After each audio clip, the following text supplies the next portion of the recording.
I promise that the ending always stays the same, so there's no good reason to make believing that we could ever exist again. You lying. Yes, you are. You are lying.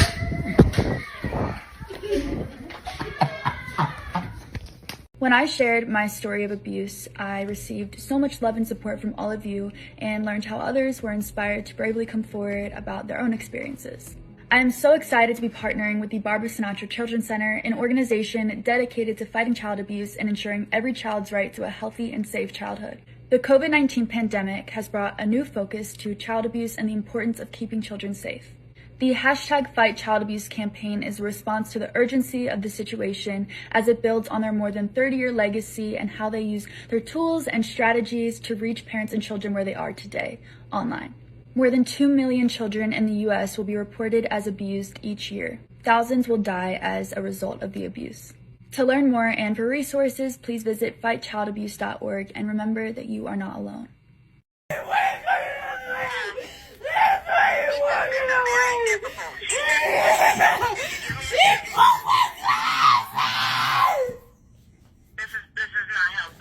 I know it's not. I cannot hear you. That's why I'm trying to tell you to ping the phone call. She's screaming on purpose. Here, our school is required to perform at least 2 lockdown drills. But our principal at the time would always have us do more like 3 or 4, so I was pretty used to it. All of the teachers would always warn us ahead of time to save any panic.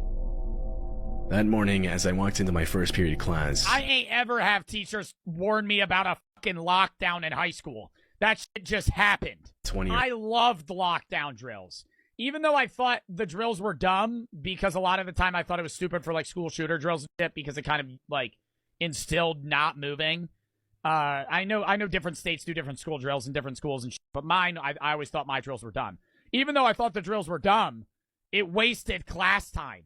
And I fucking loved that. Like every other drill, he explained how the school was going into lockdown, but that it was just a practice drill.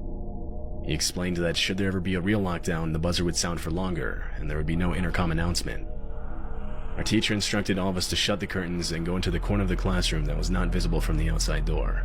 Now, this is a prime classroom to just jump out the fucking window, right?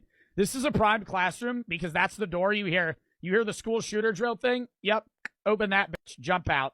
For the next few minutes, we sat in silence. Eventually, we heard footsteps outside. It was the principal trying every classroom door to make sure they were locked and that the classes were responding to the lockdown correctly. Before I knew it, the drill was over. The day progressed and I was now sitting in my physics class, which was right after lunch. At some point, I ducked out of the class to use the bathroom. Now, our school... I always worried about that.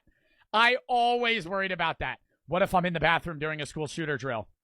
What if I'm in the bathroom during a real school shooter scenario? I'd climb into the fucking ceiling. I thought about that. I was sitting in one of the back stalls. Oh my god, you're taking a shit too? Fuck. You're taking a shit, the school shooter drill fucking sounds off? Am I wiping my ass? Am I wiping my ass? No. No. I'm gonna keep it real? No. No, I'll do a double wipe, right? I would do a double wipe. If the school shooter drill sounds off, I'm not gonna be running out with just shit all over my ass. But I'll be doing the quick, you know how you always do like the triple check wipe where like you're just making sure that there's not shit anywhere and blah blah blah. I'm gonna do like the first 3 wipes fast as hell. I might even miss the toilet, just throw that fucking dirty ass wipe on the ground, and then I'm out that bitch. I was the only one in there, which was usually the case. All of a sudden, I heard the lockdown buzzer start going off from outside in the hall. Oh my god, the same day the drill already happened? It sounded for about a full minute before it abruptly stopped. I waited for the principal's voice to come over the speakers, but it never did. Oh my god, if I heard a gunshot, like I mentioned earlier, if I heard somebody walk into the bathroom, I would fucking hike my legs up, and I would sit there and I'd be shaking. Fuck. It was supposed to signify a real lockdown. At first, I didn't really think it was a real lockdown, though. It happened too close to the practice lockdown earlier that morning. I thought it was just a second part to the drill. But as I sat there for a few more minutes, I started to realize that if that were the case, that probably would have been explained over the intercom. I started to panic, now thinking this was real. I wasn't safe in the bathroom. The door had no lock, so I ran outside to try and find a Door had no lock. Buddy, you picking that room? Buddy, that's your first problem. Ain't safe it. Number one, even if it was locked, you're not going to be safe. You could just fucking shoot through it or under it because you could see under the stalls or over them.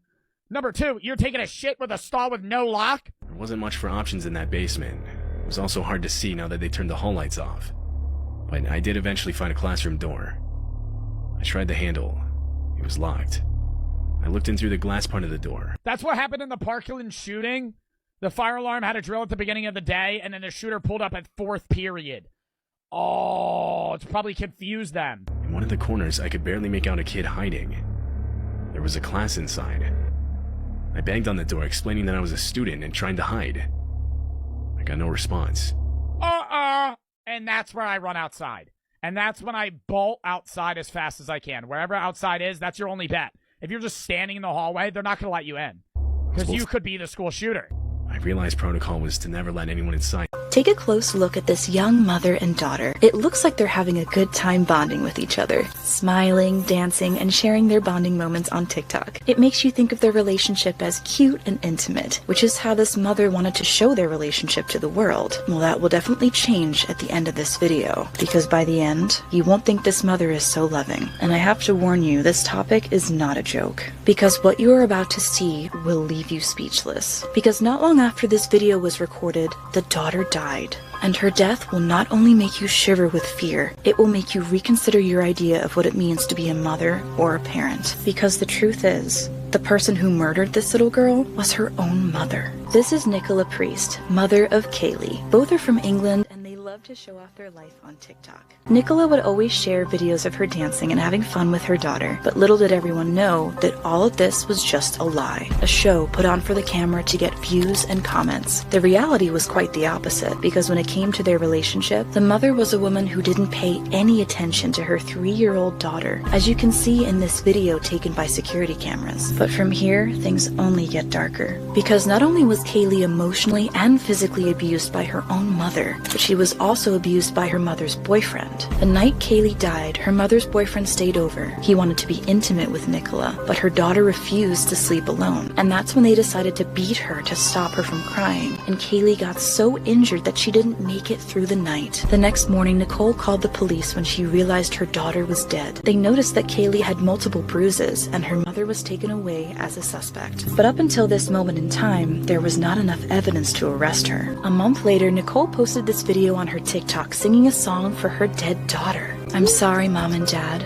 I know I messed up bad.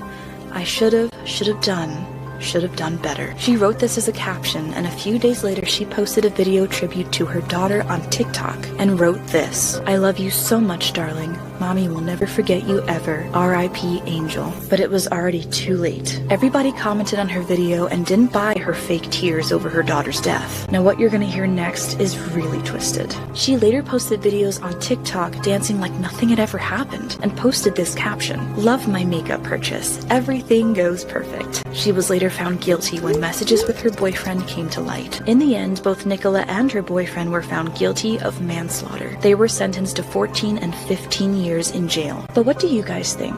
Was justice really served in the end? Thanks for watching to the end of the story. Make sure to subscribe for more.